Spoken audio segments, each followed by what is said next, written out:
Charlotte had agreed to bring him in the afternoon on Friday, but instead of her, it was the police who showed up at my house. What seems to be the problem, officers? You. We've received multiple reports that you've been more than a year without paying child support. What? That can't be. I've been keeping up with those payments. I can even show you the receipts. We've already taken a look at your ex-wife's accounts, and we've noticed there have been no incoming payments from you. If you want to show us your receipts, go ahead, but I doubt they'll show anything relevant. To my frustration, the police were right. My payment receipts were useless. Apparently, my ex had deceived me, asking me to deposit the child support money into an unrelated account that wasn't hers and couldn't be traced. All this to get me into trouble with the law and extract even more money from me. Hi, my name is Eric. I had been dating Charlotte, my girlfriend at the time, for a while when she confessed she was pregnant with my child. It was a surprise because we were both careful to prevent this sort of thing from happening. But after the initial shock, I accepted it without much trouble. Contraceptives fail, and if Charlotte wanted to have a child, I was okay with it. We weren't married or even living together, but we both had stable jobs and knew we could provide for the baby when it arrived. You'll see how you'll get used to the idea, and when the baby is here, you'll even wonder why we didn't try to have one sooner. I doubt that'll happen in the first year, with all the things we'll have to adjust and our period of getting used to the new circumstances. But once I get used to it, sure, why not? We'll be a perfect family, you'll see. Have some faith. Maybe not much else, but faith I had in abundance. During those months of pregnancy, and even a little afterward, once Henry was born and some more time had passed, Charlotte and I were at our best. We were both on top of things, taking care of each other and preparing for the arrival and subsequent upbringing of our child together. We took some well-deserved vacations when we could, renovated the house so that tasks would be out of the way once we were busy again, and complimented each other doing household chores as if we'd been cooperating for decades. It was wonderful, and if I ever doubted that we were rushing things by moving in together, having a child, and becoming a happy family after Charlotte and I had only known each other for 2 months, my doubts soon evaporated. Perhaps, in hindsight, I should have been suspicious that something was amiss. Not because of what Charlotte was doing, but because of the attitude Alice, Charlotte's sister, seemed to have taken towards me on each of her visits. I bet Eric doesn't help you with anything around the house. At most, he puts some of his salary towards buying diapers for Henry. Oh, but he does help me. In fact, he's very helpful. For a moment, we thought we'd need to hire domestic help, but in the end, it wasn't necessary. Now that's a surprise. Don't take offense, Eric, but I've heard from many friends stories of women getting pregnant and their partners leaving them without a second thought. I understand the concern, but I'm not like that. No, we know you're not. Don't mind my sister. Ah, do you hear that? Henry's crying. He must have woken up from his nap. Why don't you go see what he needs? As the months passed and Henry grew, I realized Charlotte was attending to him less and less. It's not that she was neglecting him per se, but if I was home at the same time as her, 90% of the time when the baby cried, it was me who took on the responsibility of attending to him. And no, I didn't mind at first, because I already considered Henry my son and saw it as a blessing to spend so much time with him. But I couldn't ignore the patterns of behavior of my girlfriend. Not only did she pawn off the child whenever she could, but she also seized any excuse to be away from him. She was increasingly leaving the house, either with her sister or her own friends, leaving me or a nanny to care for the baby. I think we should resolve this. You know, I don't mind doing my part in parenting. In fact, I'm happy to participate. But I get the impression that you're not interested in doing yours. How dare you? Are you saying I don't care about my son? You should be ashamed to even insinuate that. I'm not saying that. It's just that maybe we should distribute the workload more evenly. I'm not telling you that you can't go out and have fun whenever you want. You'd better not. I hope you're not proving Alice right, that you're not worth it, neither as a partner nor for raising a child together. And speaking of Henry, I think it's time for his meal. Charlotte only tended to him after we argued, briefly, to prove her point that she wasn't a negligent mother. But afterward, once the attention wasn't on her anymore, she reverted to being the same neglectful person as always. Not only did she go out whenever she pleased, barely stopping to make sure there was someone to take care of Henry in her absence, but she had also started asking me for more and more money for her expenses. At first, I thought it was for the child, as she claimed, but once I checked the accounts, I was confronted with the reality. No, only a small portion of all that money I gave her actually went towards Henry. The rest she spent on herself. I endured in that relationship for a couple more years for the sake of our child, but in the end, I couldn't take it anymore, and we separated. By law, she got custody, and I had to pay child support to ensure Henry lacked nothing. Henry could come to visit me every weekend at my new apartment, and in fact, that day when chaos arrived at my doorstep, it was precisely the child I was expecting. Charlotte had agreed to bring him in the afternoon on Friday, but instead of her, it was the police who showed up at my house. What seems to be the problem, officers? You. We've received multiple reports that you've been more than a year without paying child support. What?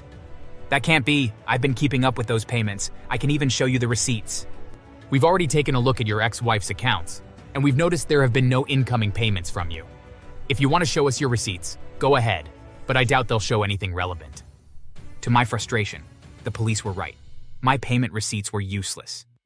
Apparently, my ex had deceived me, asking me to deposit the child support money into an unrelated account that wasn't hers and couldn't be traced. All this to get me into trouble with the law and extract even more money from me. I knew that my money did reach Charlotte for child support, as Henry lived well, lacking nothing.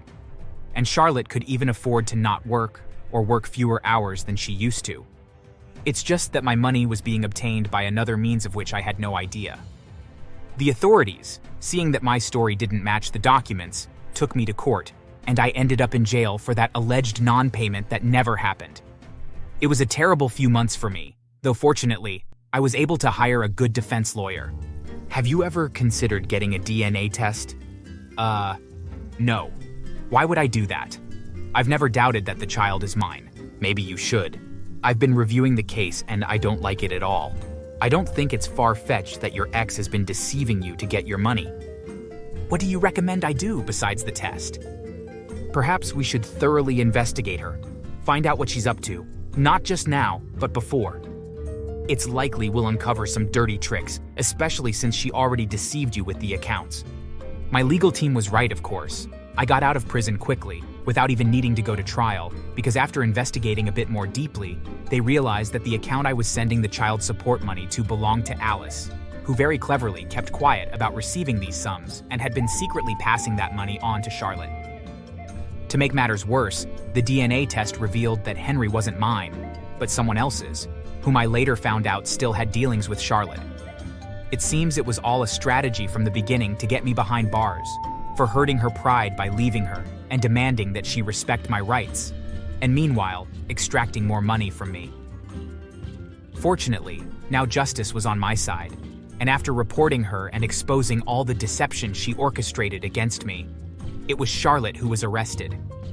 Alice wanted to fight for custody of the child, but she too was convicted for her participation in the scheme and forced to pay the corresponding fine. I would like to obtain custody of Henry, now that his mother and aunt will spend some time behind bars. Are you sure?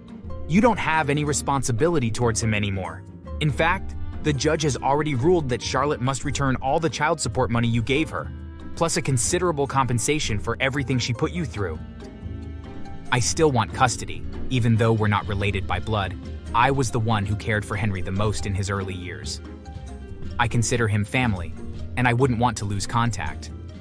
Not to mention, I was worried about what would become of him if I didn't obtain his legal custody. I didn't trust Charlotte's family, nor Henry's biological father, who, as far as I knew, had also been taking advantage of me in his own way, spending my money and seeing my ex behind my back. And I feared that Charlotte would soon be released from prison and return to her old tricks. The latter wouldn't happen, as my ex got a hefty sentence. Although it was the first time she had orchestrated a deception of these proportions, she was no stranger to trying to scam people for personal gain. I had no trouble obtaining full custody of Henry, which was a relief. I believe it was beneficial for both Henry and me. It turned out that Charlotte had continued to neglect Henry, often going on vacations with Henry's biological dad using the money I sent. Sometimes, she would leave Henry all alone at home. Despite this, Henry consistently showed a preference for me. Hence, when he separated from his mother, he didn't really miss her. On the contrary, the child adapted quickly to living with me, in a home that turned out to be much healthier than what he was used to. I filed a case against Henry's biological father for conniving with my ex and defrauding me, and he too was arrested. Not only did I ensure justice was served for the son I ended up adopting, but my ex also lost her freedom and her chance to claim Henry ever again, as I made her sign a document where she forever renounced custody, in exchange for forgiving her a small part of her debt to me. Meanwhile, Henry and I were able to start a new life together, as the family we were always meant to be. Thanks for watching. Please subscribe for more stories.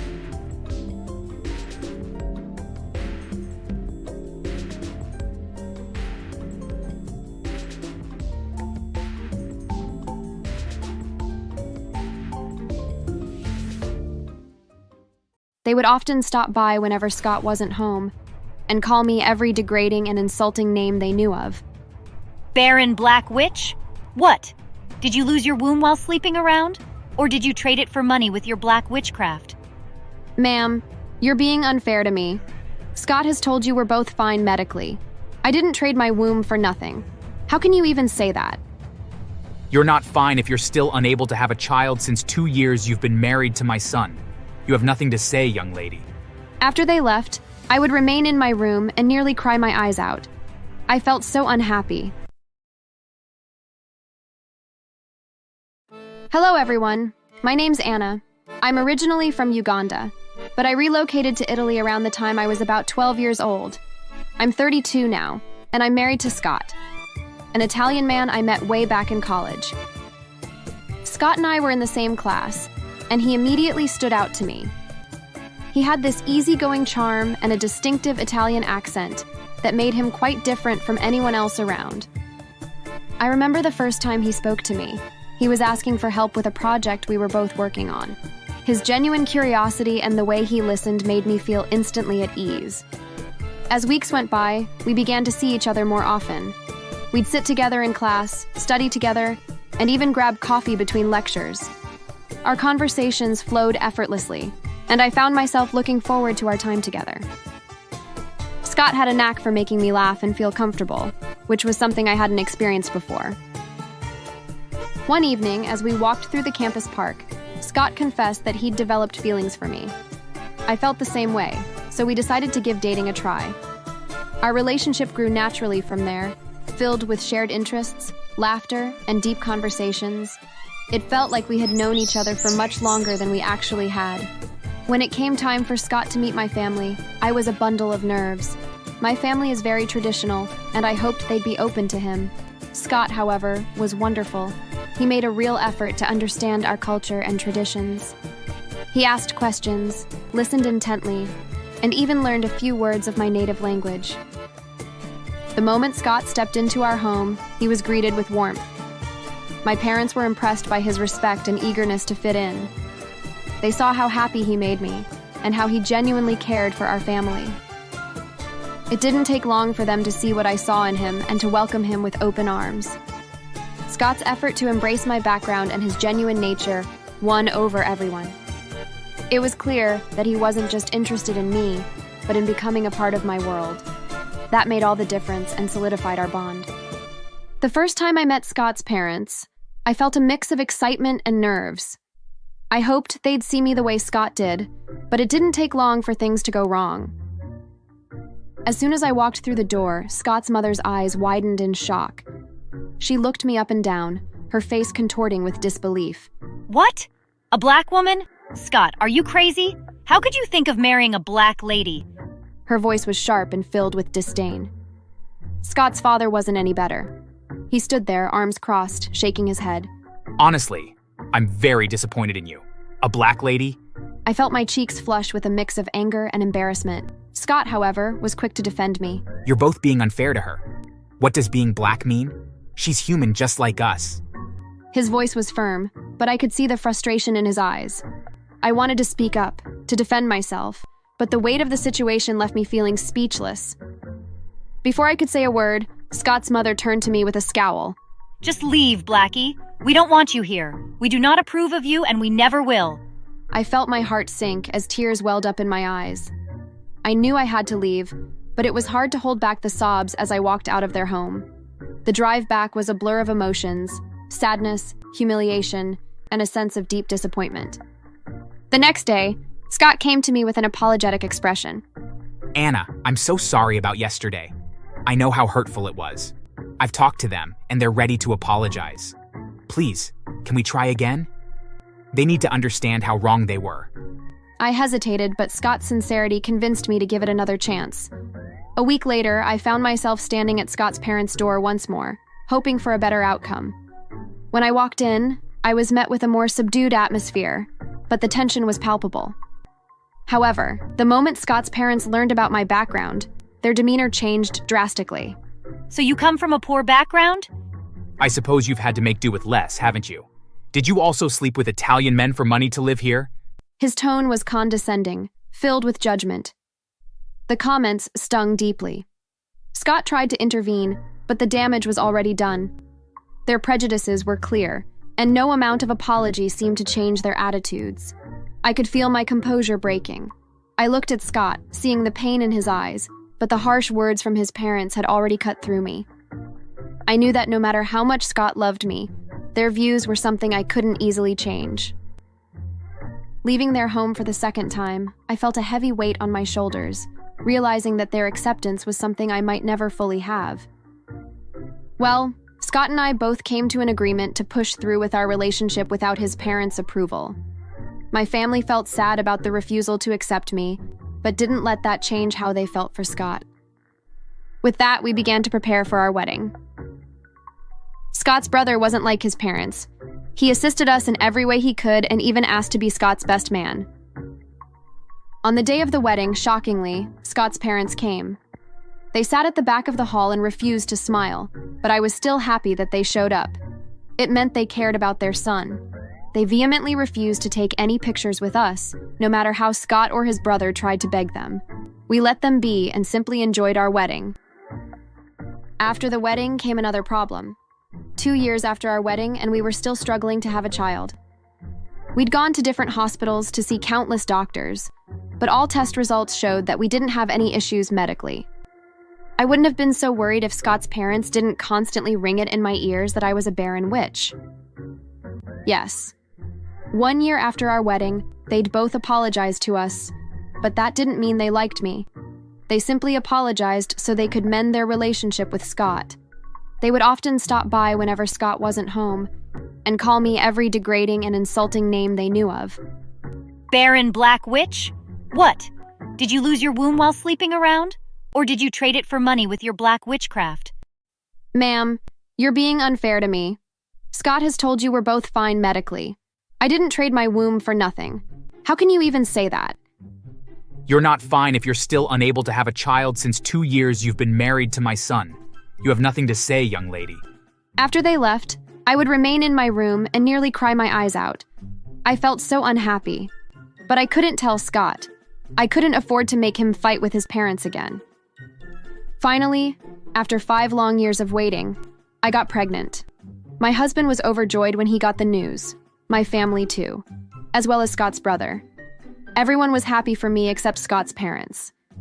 They accused me of lying about my pregnancy. Even after Scott confirmed that we'd gone together, they refused to believe. Who knows if she paid the doctor to lie? No one knows what these black, desperate women are capable of. Scott nearly flared up in anger, but I managed to hold him back. I told my in-laws I was ready to have the test again in whatever hospital they chose.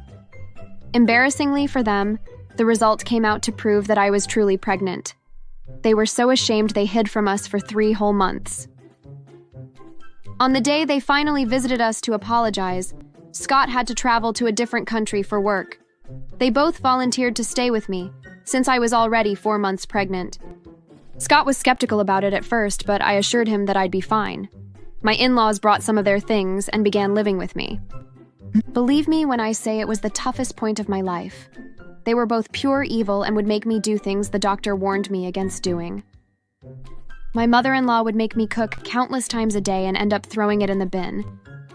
Who knows? You might have poisoned that food with your poisonous eyes. It was so painful to watch the meal I spent hours preparing being thrown into the bin, but I couldn't do anything about it. In the morning, She would wake me up with a bucket of icy water. She would yell at me for being a lazy wife and not waking up early when it was only just 4 a.m. I did her laundry with my bare hands because she prohibited me from using the machine. I never complained. I heard black women wash with their hands. Scott has pampered you too much. How can he make you use the machine when you have your ugly hands? Even the times when she made me wash every single clothing item she brought with her on an empty stomach, I didn't complain. I began to grow lean, and even Scott noticed it one night while we were having a video call. I lied to him about being stressed from the pregnancy, and he apologized. I felt bad to hear him apologize for something he didn't do. My father-in-law wasn't any better. One day, after I accidentally added a little sugar to his tea, he asked me to hammer 50 nails slowly into a log of wood. By the time I was done, I was panting hard. As if that wasn't enough. One day, he spilled some of his steaming hot tea on my feet, claiming he didn't see me walking toward him. I was living a nightmare with those two. I wanted to get out of it as fast as possible, but I also knew I had to wait until Scott returned. Unfortunately, the day he returned, he met me in a bad state. I'd collapsed in the middle of helping my father-in-law with a very tedious task that even he couldn't do. Scott was so shocked when he came in and met his dad sitting cross-legged while I laid on the floor. Before saying anything to his dad, he picked me up and took us to our bedroom. After I woke up, I burst into tears and told him everything I'd been keeping away from him. Scott was so pissed that he stormed out of the room and went to the living room. There, he met both his parents. Before they could speak, he pounced on them. They received the beating of their lives from him before Scott dragged them to one of our empty rooms. There was no bed there or anything. He told them they'd be there until I gave birth, and only feed on whatever he gave them. I felt bad every time I opened the door to give them their meal. Their cries also touched me deeply. Scott has threatened to show videos of them mistreating me if they ever tried to contact the police.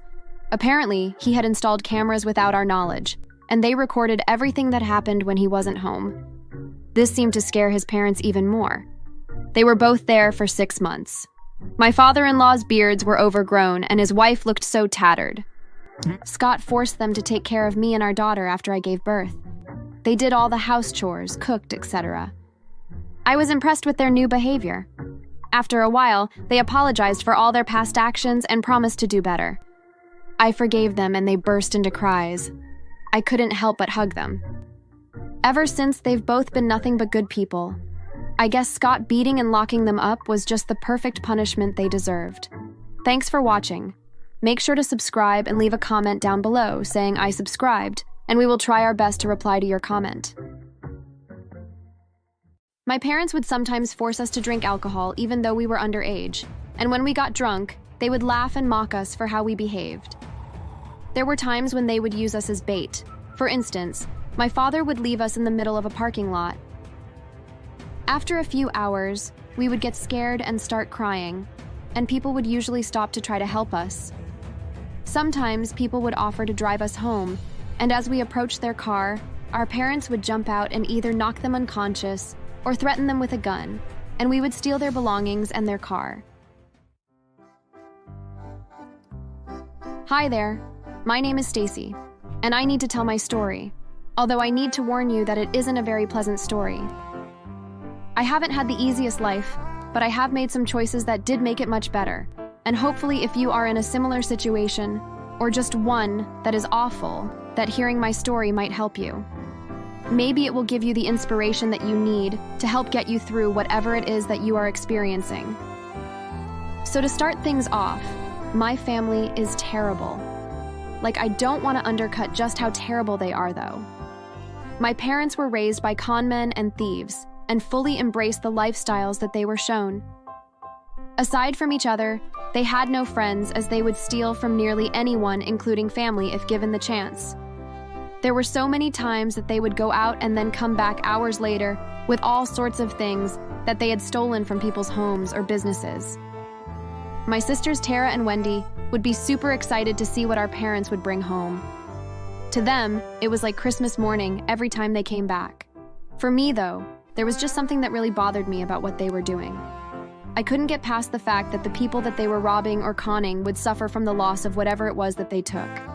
I am unsure why, out of all my family, that such things bothered me, while everyone else was completely unfazed by my parents' activities.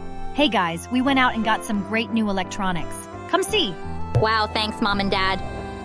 This stuff isn't new. There's a label on this video game that has a name on it. You guys just stole it. Yeah, so what?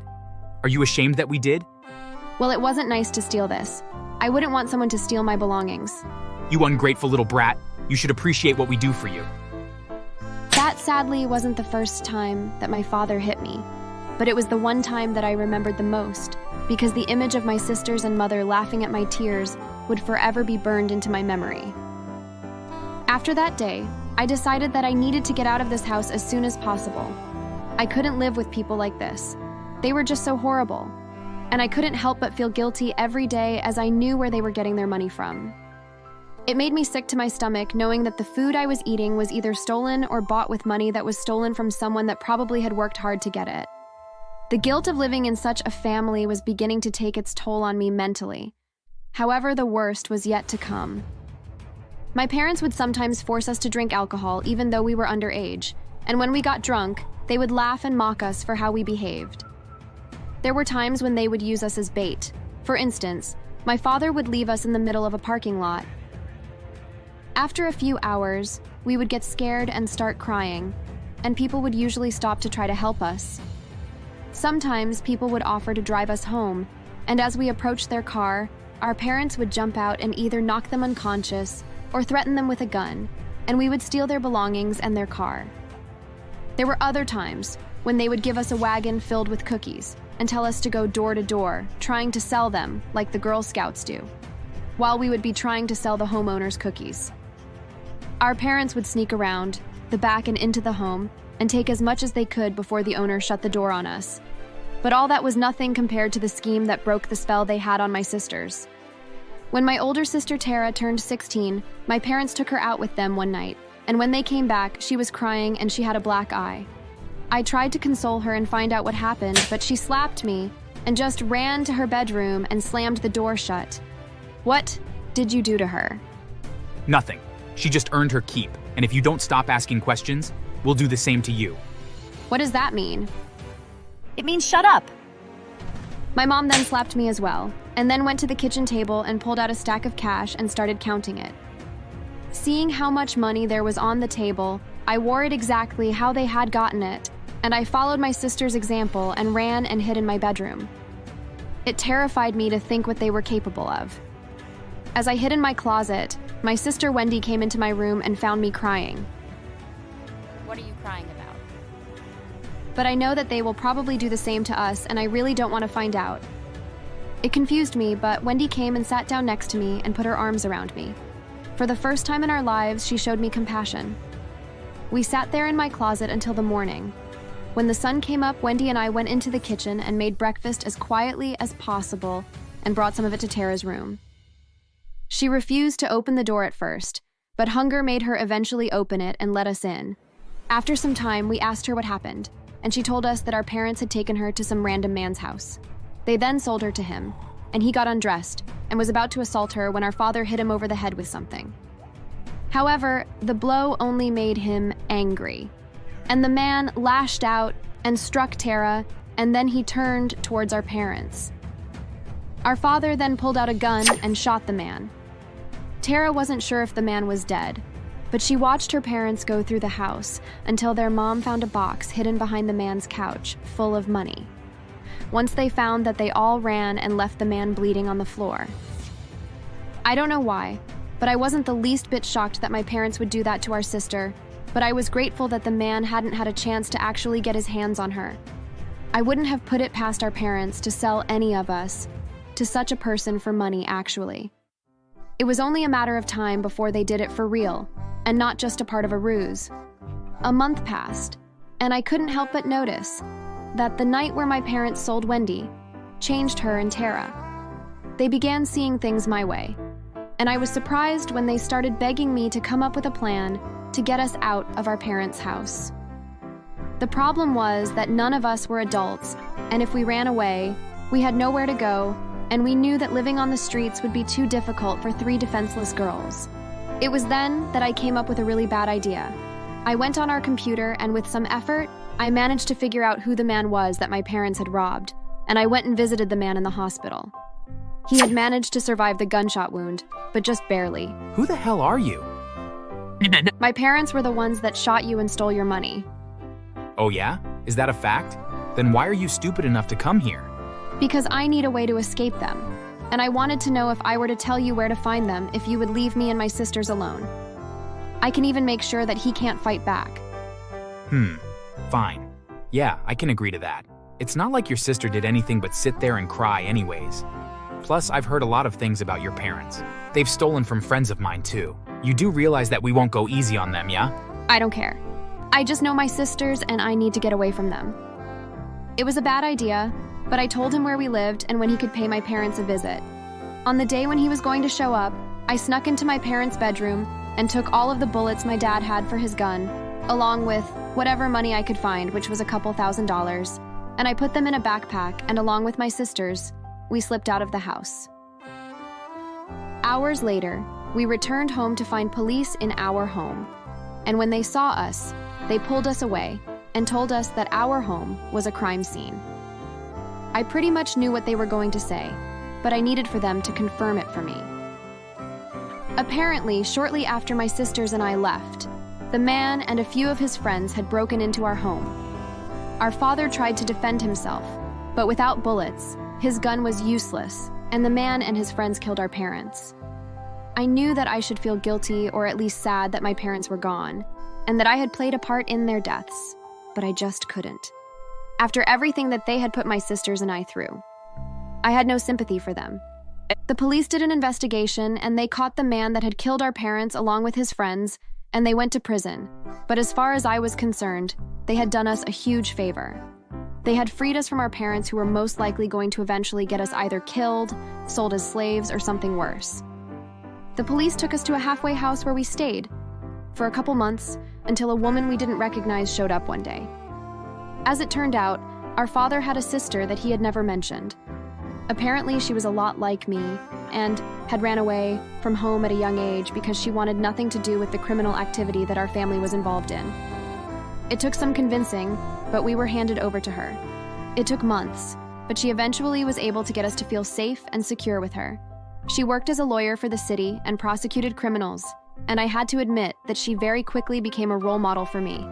Living with her, my sisters and I flourished, and she helped us get into college and onto good paths. Wendy has since become a nurse and spends a lot of free time volunteering at a homeless shelter preparing food. Tara became a therapist and specializes in helping people with trauma. And as for me, I went to law school, and I just started working for the city alongside my aunt. I figured that although I didn't pull the trigger and kill my parents, that my actions did lead to their deaths, and so I have some atoning to do. I figure that I can do so by helping to make the streets a safer place to live, and that by helping to put criminal in prison that I can do just that. I won't lie though, there are nights that I wake up from nightmares, but even so, if I had to go back in time and was given the chance to do things differently, I wouldn't. And that might make me a bad person, but what can I say? I was born this way. Thanks for watching. Make sure to subscribe and leave a comment down below saying I subscribed, and we will try our best to reply to your comment. On that day, the only people present were I and Gloria, her parents, and his teachers. In the middle of the funeral, however, someone suddenly burst into the cemetery. I turned and was shocked to see the manager. "Why are you here, sir? You must be stupid for asking me that. Did I give you the permission to leave your work to bury God knows whatever it is you're burying? How dare you say that about my son? Is the dead thing more important than your job? Huh, you idiot?" I was filled with rage and ordered him to leave, but he refused. "You're either going to stop this rubbish you're doing now and come with me, or be prepared to lose your job." In anger, I told him to do whatever he wanted. I told him to fire me if he wanted, and I didn't care. He still wasn't having it. He tried to grab my arm and lift me up, but I pushed him off. Everyone was in shock. When he punched me, all hell let loose. My father-in-law immediately contacted the police as I and some of the guys around pounced on him and began to beat him up mercilessly. By the time the police arrived, he already had a broken lips, nose, and other injuries. He was immediately arrested and taken away.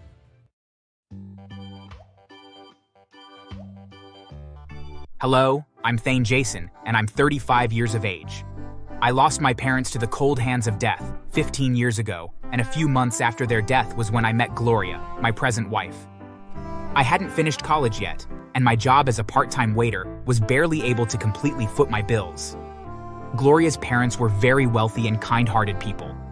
When they heard from their daughter that I didn't have a good job or enough money to even take care of my school expenses, they spoke to me about wanting to help me further my education. I couldn't believe my ears. I was already making plans to drop out, as the load was too much on me. I felt like I was dreaming when they took my bank details and sent me the money to clear all school bills for the year, and also extra for my feeding. I was amazed. I thanked them non-stop. I eventually graduated from college, 3 years later, at age 23. By then, Gloria was in her final year. So once I was out, I began searching around for jobs. I wanted to get married to Gloria with my money. I also didn't want to work under her father or get the job from any of his friends. I searched around for 3 whole weeks before I finally got a job at a paper editing company. I passed the interview and got employed.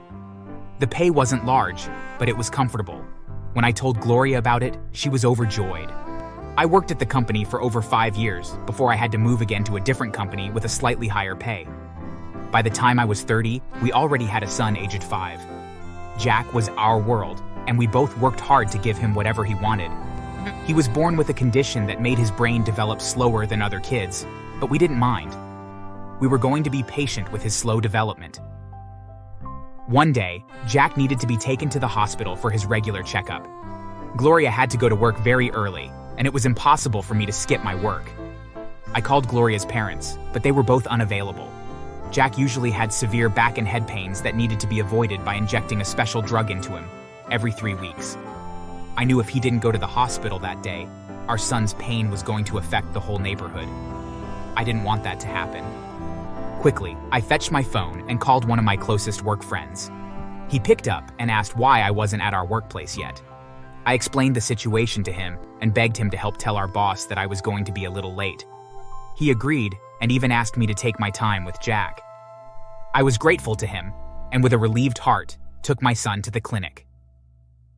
After about 2 hours, I was on my way to my workplace. However, the scene I was met with wasn't what I'd expected. How dare you, Thane? You've kept everyone at work standstill because of your absence, and you didn't even give a reason to be absent. Shocked, I turned to my friend who I'd asked to help speak to my boss, and he looked away. Turning to my boss, I explained it all to him and also told him how I'd contacted my friend to speak to him, since no worker had his number. Well, long story short, both my friend and I were fired. Me, for obvious reasons, and my friends, for intentionally not telling my boss about it because he wanted me gone, thereby obstructing completion of work for the day. I was down and disappointed. For another whole year, I searched for jobs everywhere, but couldn't get one. Luckily for us, Gloria's job was good enough, so we were able to feed well with her money. In the middle of the second year, luck shined on me, and I got a job. It was as an assistant manager in an automobile company. I could have never imagined myself getting the job. I was shocked when I passed the interview so easily. On my way out of the building after the interview, the lady at the front desk stopped me. Did you pass? Yes, I did. I'm gonna be the new manager. I see how happy you are. I hope that smile remains on your face in the coming weeks. I didn't understand what she meant, but I thanked her and continued my way out. I broke the news to my wife and her parents, and they were equally elated. My father-in-law knew the company, as he was friends with the CEO. However, he said something quite worrisome to me. I've heard about people quitting very quickly from the company. I have no idea about their reason, but I hope you last there. Congratulations, son. Anyway, I shrugged any negative thoughts off. I wasn't going to let anything kill my excitement. The next week, I resumed working as the assistant manager of the company. It wasn't as stressful as I'd imagined. It seemed as though the manager was barely around, the reason for an assistant. I did my job as I should, for a week straight, hoping to meet the manager soon. Eventually, he showed up after a week and 3 days. He was a middle-aged man and always kept a frown on his face. When I met him and introduced myself to him, he waved me off dismissively and asked me to do my job and not try to get familiar with him. I'm your boss. You mustn't try to top me, okay? Don't smile while I'm around and always bow to me. His words sounded quite weird. I mean, I clearly wasn't trying to overpower him or anything. There was no point in trying to scare me off. Anyway, I played along and simply agreed to everything he said. In the next 2 weeks, I needed no one to tell me the reason the previous workers left. The man was a bully. Whenever we were having meetings, everyone was thrown into a state of panic. There would be visible sweat on their forehead. I could also see most quivering. Every time there was a meeting, he fired one or more people. Some for coming a minute late, some for breathing too loudly. One time, he even fired someone for coughing while he was speaking. Sir, it's quite hard to hold a cough. I don't think he would cough out loud if he could hold it in. Please, forgive him. I tried to beg on the young man's behalf, since he'd only started working at the company 2 days ago. One more word from you, Thane, and you're going to get fired too. I had no choice but to be silent. I wasn't ready to begin another round of job hunting. 2 months later, Jack suddenly fell sick. It was so bad that in a space of 2 weeks, it had rendered him crippled. My wife had to quit her job to stay at the hospital and look after him after he was admitted. Even though my heart was heavy with worry, I had to keep working. I couldn't afford to be jobless again. I had to be strong for my family. Jack's sickness got worse. No matter how the doctors tried, they just couldn't point out the exact thing that was going on with him. It even got to a point where he could no longer speak. My wife and I were devastated. Her parents took him to the best hospital, all of us hoping for him to get better as quickly as possible. A month later, I received even more devastating news. I'm afraid we might have to start feeding him through a feeding tube. Gloria cried all day. Slowly, our son got even worse. After 2 months of being in the hospital, he died. We lost Jack. I saw my whole world crumble in front of me. I cried my eyes out, but Gloria cried even more. There was no way we could be comforted. He was our only child, the light of our small world. Sadness filled our hearts. Gloria didn't want him going to the morgue. Even though she was in deep pain, she wanted him to be laid to rest quickly after suffering so much. I requested a 3-day leave from work to mourn and bury my son. I'd requested it from the CEO, as I knew the manager would likely not agree to it. The man granted me 2 weeks to have enough time to mourn my son. I was grateful. We quickly prepared his funeral. On that day, the only people present were I and Gloria, her parents, and his teachers. In the middle of the funeral, however, someone suddenly burst into the cemetery. I turned and was shocked to see the manager. "Why are you here, sir?" You must be stupid for asking me that. Did I give you the permission to leave your work to bury God knows whatever it is you're burying? How dare you say that about my son? Is the dead thing more important than your job? Huh, you idiot. I was filled with rage and ordered him to leave, but he refused. You're either going to stop this rubbish you're doing now and come with me, or be prepared to lose your job. In anger, I told him to do whatever he wanted. I told him to fire me if he wanted, and I didn't care. He still wasn't having it. He tried to grab my arm and lift me up, but I pushed him off. Everyone was in shock. When he punched me, all hell let loose. My father-in-law immediately contacted the police as I and some of the guys around pounced on him and began to beat him up mercilessly. By the time the police arrived, he already had a broken lips, nose, and other injuries. He was immediately arrested and taken away. After the funeral, I contacted the CEO and told him about the situation. I also called some of the workers. It was time to stop his evil behaviors toward us. Together with Gloria and her parents, we all gathered at the police station. After hearing what he did to me, what he'd done to the previous employees, and all he'd been doing to us workers, the CEO was shocked. I pressed charges against him for disrupting my son's funeral and hitting me. He was also charged with bullying and harassment of employees. He was fired and also sentenced to 15 years imprisonment. Also, he was made to compensate us monetarily. I completed my 2 weeks leave, comforting my wife and myself. Afterward, I resumed working. A new manager was also employed. However, I wasn't satisfied with the punishment the manager was receiving. After thinking deeply about a punishment that was best, I finally found one. Secretly, I paid some officers to get the bad guys in prison to gang up on him and give him a permanent injury. And it happened. He was beaten so badly that he ended up being paralyzed from his waist downward and had to be confined to a wheelchair. I was fortunate enough to receive evidence of him cheating on his family and videos of him bullying staff from an anonymous sender. I knew it would be an old worker, but I didn't bother to look into it. I posted all online and paid influencers to make it go viral. The CEO caught on that I was behind the posting, but he didn't care. He also thought the manager deserved it. I visited him in jail to show him all the bad comments people were making about him, and he was purely devastated. His family were ashamed of him and completely cut him off, leaving him all alone. I was satisfied afterward and moved on with my life. Gloria got pregnant after 1 year and birthed our daughter. We miss our son, but we're happy we finally have another child. Thanks for watching. Make sure to subscribe and leave a comment down below saying I subscribed, and we will try our best to reply to your comment. I told y'all, but you didn't believe me. Ivy has always been like this. She lost her virginity 2 years ago. She sleeps with different guys, and Chris just happens to be the one she intentionally slept with because we were dating. She was lying so much that I was irritated. Worst of all, they believed her. I tried to tell them I was raped, but they refused to listen and called me a liar. I was thrown into a state of shock when my parents renounced me as their child.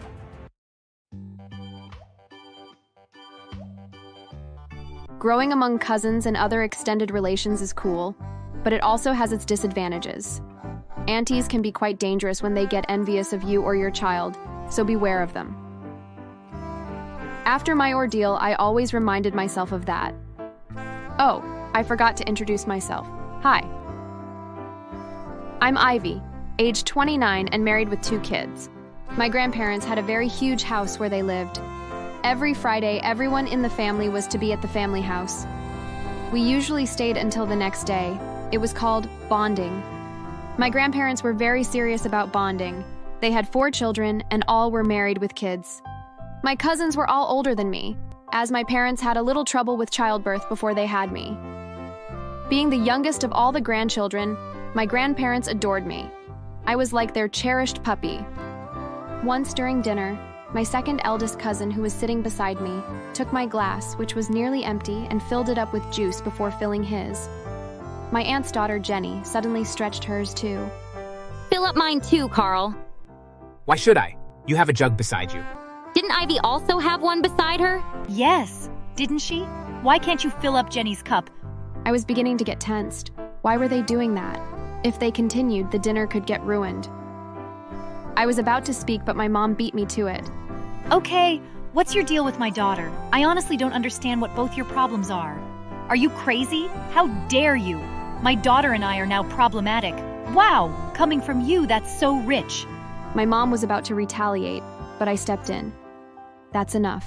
We're being disrespectful to Grandma and Grandpa. Let's just eat, please. I'm sorry to everyone for being the issue. Let's eat, please. You're not the issue, child. Do not say that. I'm glad. At least you're mature. That passed.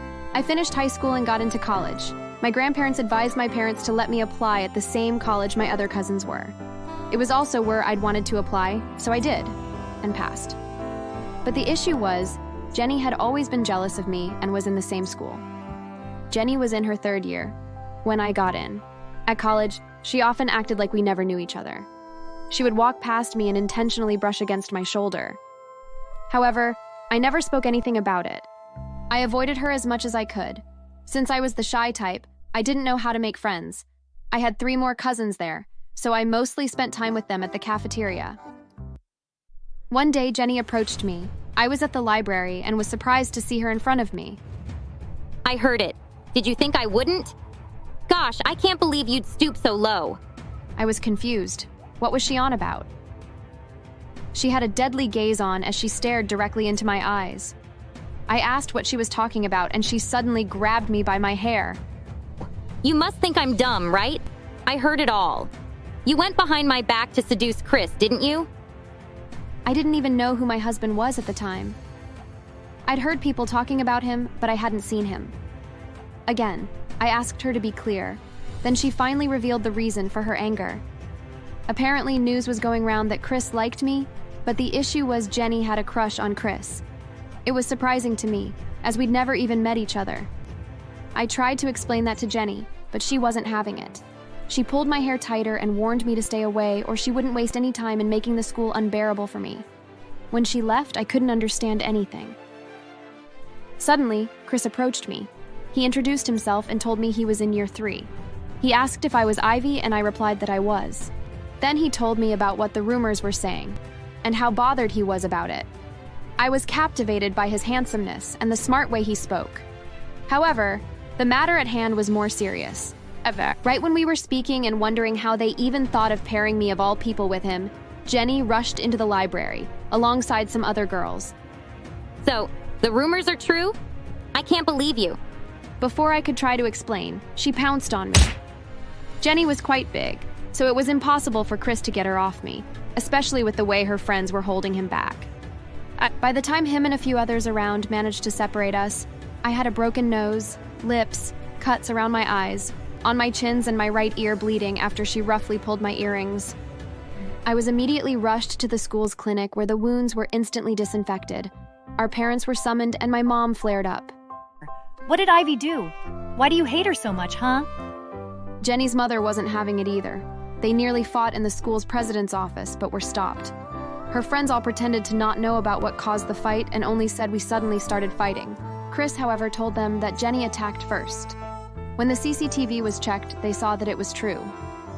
While I got suspended for 3 days, Jenny got 3 weeks.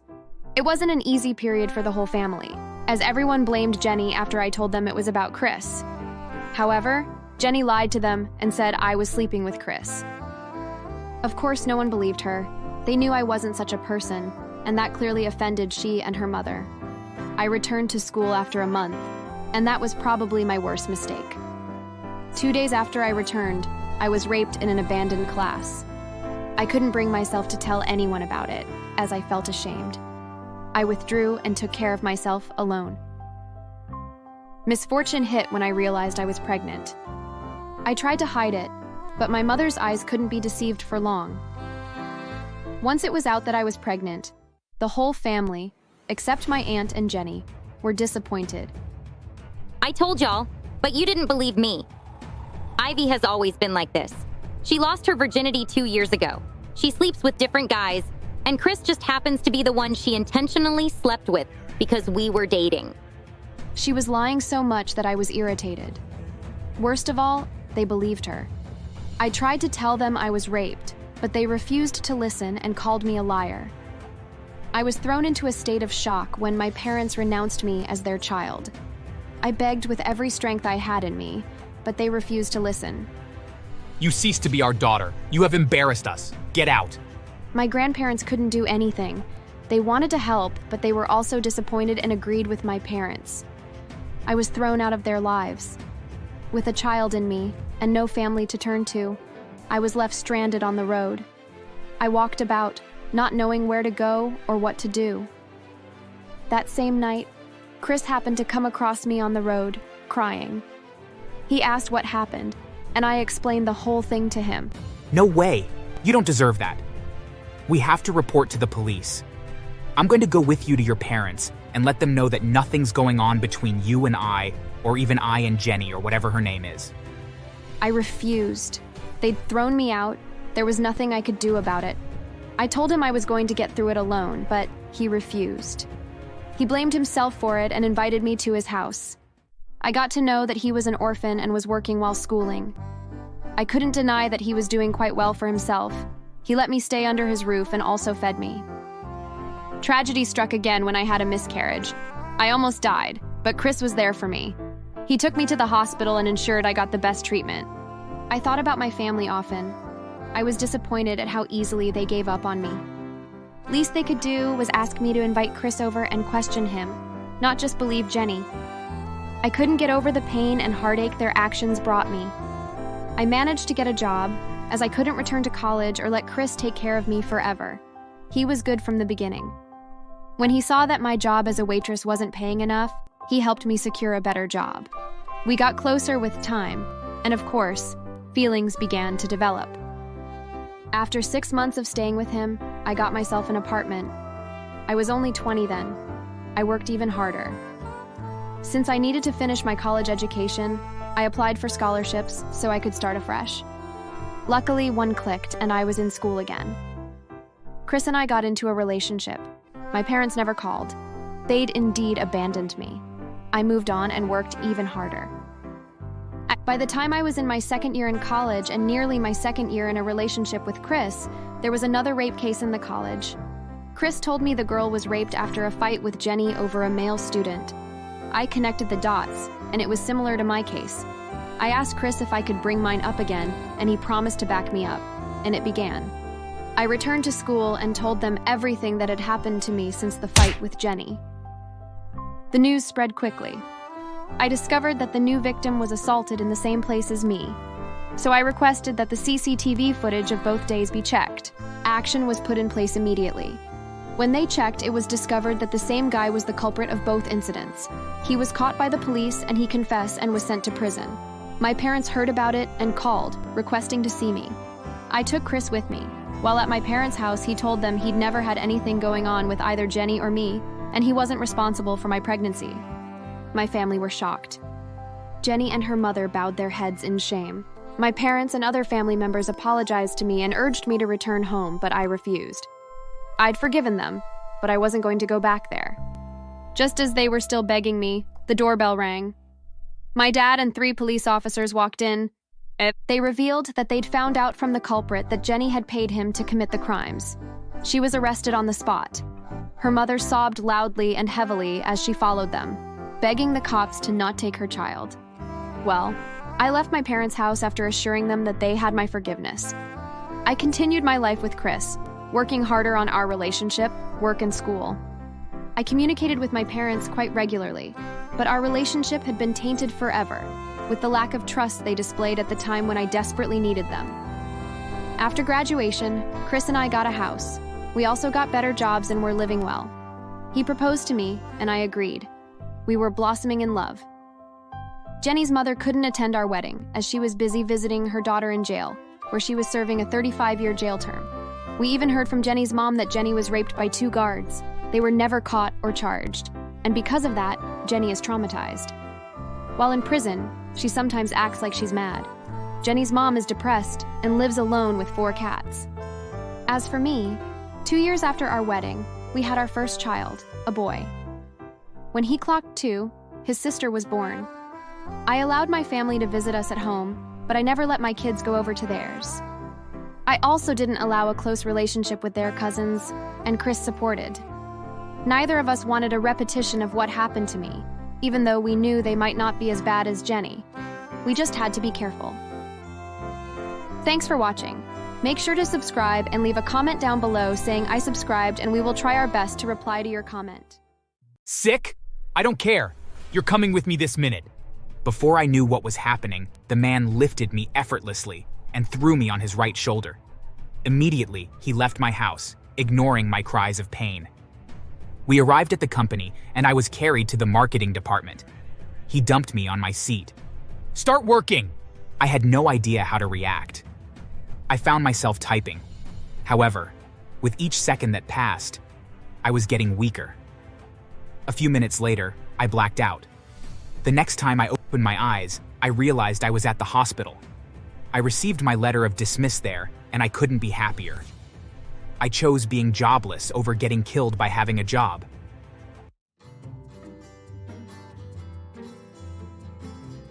Two years ago, I got a job at a famous chocolate-making company. Before then, I'd used 2 whole years searching for jobs around after finishing college. It was a trying period, and I was desperate to do any job I got. When I got the job at the company as one of the marketers, I was overjoyed. I screamed and jumped in happiness, as it was my dream to be a marketer. That company? Bro, can you cope there? When I announced the news to my friends, they had quite a lot to say about the manager. Apparently, 2 out of my 3 friends knew people who'd worked there and had to leave because of the man. My cousin had to attend therapy sessions for 6 months to get over what he did to her. He's a cruel asshole. No one can report him because he's also very manipulative. Even more, the owner trusts him completely, and everyone he's bullied knows it's a waste of time to try reporting him. The whole thing sounded weird and unbelievable. I mean, there's no way 3 people would report him, and all 3 would be termed liars. Also, couldn't they think of a way to get evidence to prove that the man was evil as they claimed? I concluded that their stories were stupid. I was going to take the job and see for myself if the man was a ruthless as they claimed. I resumed the next day. The first person I encountered was a man with a very good build. He was tall and very muscular. He also had a few strands of gray in his hair. I could see everyone who passed him, bowing their heads to greet him. I immediately concluded that he was the CEO of the company. I was about to approach him when I was stopped by his sudden yell. "How dare you drop my bag? You're fired! Fuck out of here this minute!" I was shocked. The worker behind him, who I hadn't noticed earlier, had accidentally dropped his bag. I was confused on how he could fire her for that. Another worker, without being told, quickly approached them and took the bag from the lady. Afterward, she turned and walked out in tears. I stood in shock and watched as the man made his way in. Once he got to the elevator, everyone moved away, giving him space. When the elevator opened, those inside quickly rushed out, giving him the chance to use it alone. A thought crossed my mind about him being the manager my friends told me about, but I shook it off. There was no way a manager could have that much authority. Once he'd left in the elevator, the workers heaved a collective sigh. It was obvious that they were scared of him, from their body movements and facial expressions. I approached one of them. "Hi, bro. I just got employed yesterday and it's my first day at work." "Who was that man from earlier?" "That's Mr. William. He's the manager here. In anything you do, avoid him. Even the slightest mistake will make him fire you. He just fired our best marketer for accidentally dropping his bag." Hearing that made me both shocked and scared. My friend's stories were slowly starting to seem true. The man was indeed cruel. However, I hadn't even started working yet. I couldn't give up so soon. As I stepped into the elevator with some colleagues, I resolved within myself to avoid the man as much as I could. Even if I did come across him, I would make sure to do everything I could to not make any mistakes. I walked into the marketing department, and the head of the team approached me. I was assigned to my desk and given the rulebook. I was also given some things to type out. However, the man instructed me to go through the rulebook first, before doing anything. Going through it, my mouth hung open. The rules were outrageous. First, we had no sick leave. How could sick leaves be canceled? I left my seat and went to the leader. "I'm sorry, but it says here that there's no sick leave. How's that possible?" "Well, the manager canceled that for marketers. We have to ensure our chocolate is leading in the markets. We ensure to not fall sick. However, when we do, we treat ourselves here at work." The whole thing didn't seem normal to me. What if it's a serious case and you have to go to a hospital? Well, we make sure it doesn't get to that point by going for a full-body checkup monthly. Please, return to your seat and finish reading. We have a lot to do. After work that day, though it was too stressful. I returned home very tired and unable to even take my night bath. I fell asleep immediately my body touched my bed. The next morning, I was forced to wake up by 6 a.m., have a quick bath, and put on any outfit my hands chose. I had to be at work by 7:30 a.m. I left home around 7 a.m. and quickly got a cab that dropped me at work 5 minutes before the set time. That day was the beginning of my life in hell. I thought I'd be able to excuse myself and get breakfast, but I wasn't allowed.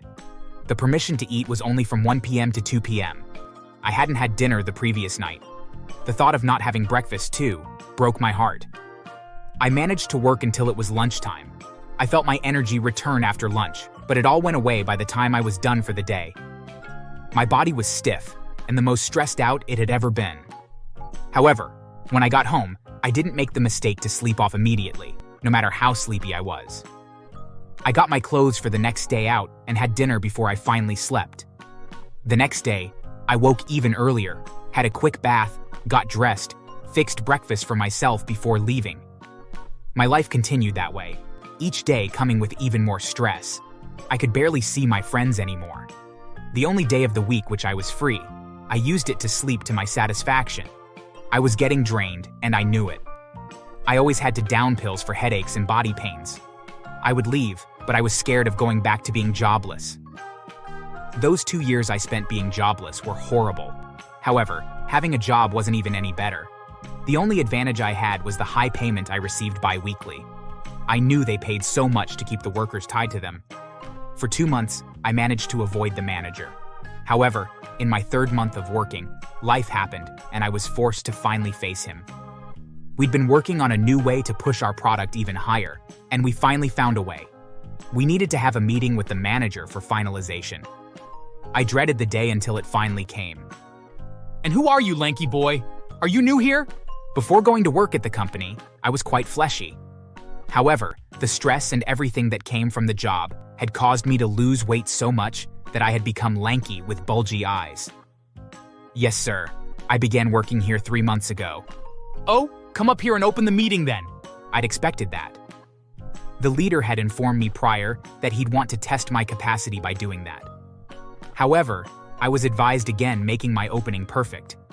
I had to make a mistake to give him something to correct me about. If it were perfect, I'd be targeted by him and tortured verbally until I had to leave the company. He hated to see people better than him. I followed the advice and didn't go overboard. Of course, he had a correction. He yelled while correcting me, but I didn't mind.